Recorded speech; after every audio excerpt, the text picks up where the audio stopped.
जादुई तोता। एक छोटे से गांव में एक गरीब परिवार रहता था। उस परिवार में रामू और उसकी बीवी सीता उसके बेटे चिंटू के साथ रहते थे। उसी गांव में एक तोता भी रहता था। उसका नाम था रघु। वो किस्मत का धनी था। जहां भी जाता वहां किसी भी चीज की कमी नहीं पड़ती थी। एक दिन रघु उड़ते उड़ते उस गरीब परिवार के घर गया। रघु सोचता है, अरे वाह, लगता है यहाँ आज बहुत अच्छा खाना मिलेगा। मैं पेट भर के खाऊंगा। वो एक कटोरी में रखे अमरूद देखता है। अरे वाह, अमरूद, मुझे तो ये बहुत पसंद है। मैं तो इसे पेट भर के खाऊंगा। रघु तोता अमरूद खाने ही लगता है। तभी सीता रघु को अमरूद खाते देखती है तो गुस्सा हो जाती है और उसे वहां से भगा देती है। भाग यहाँ से, न जाने कहां से आ जाते हैं। मैं तो परेशान हो गई हूं इनसे। सीता के भगाने के बाद रघु चुपचाप से एक कोने में रहता है। धीरे धीरे उस परिवार की बरकत होने लगती है। एक दिन रामू और सीता खाना खाते वक्त बातें करते हैं। आजकल हमारी बहुत तरक्की हो रही है, काम भी अच्छा चल रहा है। रामू कहता है। इस पर सीता कहती है, सच कहा, भगवान हमेशा ऐसे ही हम पर मेहरबान रहे। बेटा चिंटू भी कहता है, पिताजी, मुझे खिलौना लेके दो ना, मेरे सभी दोस्तों के पास है। रामू कहता है, ठीक है, जरूर लाऊंगा। सीता कहती है, कितने खुश है सब, मेरे परिवार को किसी की नजर ना लगे।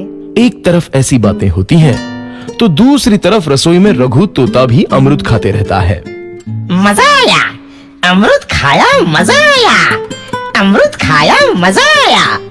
तभी सीता रसोई में आती है और रघु तोते को अमरूद खाते देख बहुत गुस्सा होती है। सीता रघु को बाहर निकालने के लिए पिंजरे में अमरूद रखती है। रघु जब अमरूद खाने लगता है तो पिंजरे का दरवाजा बंद हो जाता है और वो उसमें फंस जाता है।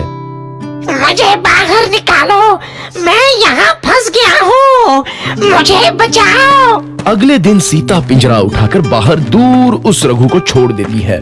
रघु के जाते ही उनके घर आई बरकत धीरे धीरे कम हो जाती है। उन्हें बहुत घाटा होता है। सीता कहती है, ये क्या हो रहा है? अचानक इतना कैसे बदल गया? अभी तक तो सब कुछ अच्छा चल रहा था। रामू कहता है, लगता है भगवान हम पर रूठ गए हैं। चिंटू भी कहता है, लगता है अब मुझे खिलौने भी नहीं मिलेंगे। और वो रोने लगता है और बाहर चला जाता है।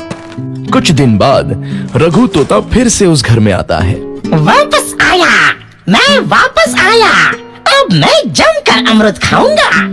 रघु सीधा रसोई घर में चला जाता है और अमरूद खाने लगता है। कुछ देर बाद सीता रसोई में आती है और रघु को देख कहती है, एक तो घर में पहले से इतनी दिक्कत चल रही है और ऊपर से ये तोता मुझे और परेशान कर रहा है। सीता रघु को वहां से भगा देती है। रघु उड़कर किसी कोने में छुप जाता है। कुछ दिन बाद धीरे धीरे उस घर की बरकत वापस आने लगती है। काम भी अच्छे से चलने लगता है। एक रात जब रघु तोता अमरूद खाने जाता है तो पिंजरे में फंस जाता है। ये लोग आखिर चाहते क्या हैं?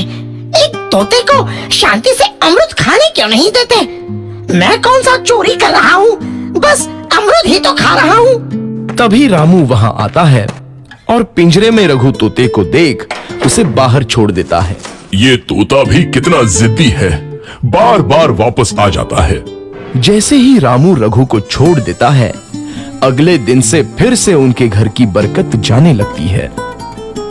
काम में घाटा होता है। किसी को समझ नहीं आ रहा था कि ऐसा क्यों हो रहा है। रघु तोता घर आता है तो अचानक बरकत आती है और जब रघु तोता को बाहर निकालते हैं तो बरकत चली जाती है। एक दिन सीता रघु तोते के घर आने और बाहर जाने की स्थिति पर नजर रखती है। ये तोता जब भी घर आता है तो घर में बरकत आती है और जैसे ही ये घर से बाहर जाता है तो उसी के साथ बरकत भी चली जाती है। कहीं ये जादुई तोता तो नहीं है? अगली बार जब ये तोता घर आएगा तो मैं इसे कहीं नहीं जाने दूंगी। सीता रघु का बहुत इंतजार करती है, लेकिन रघु तोता दोबारा उस घर में कभी नहीं आता।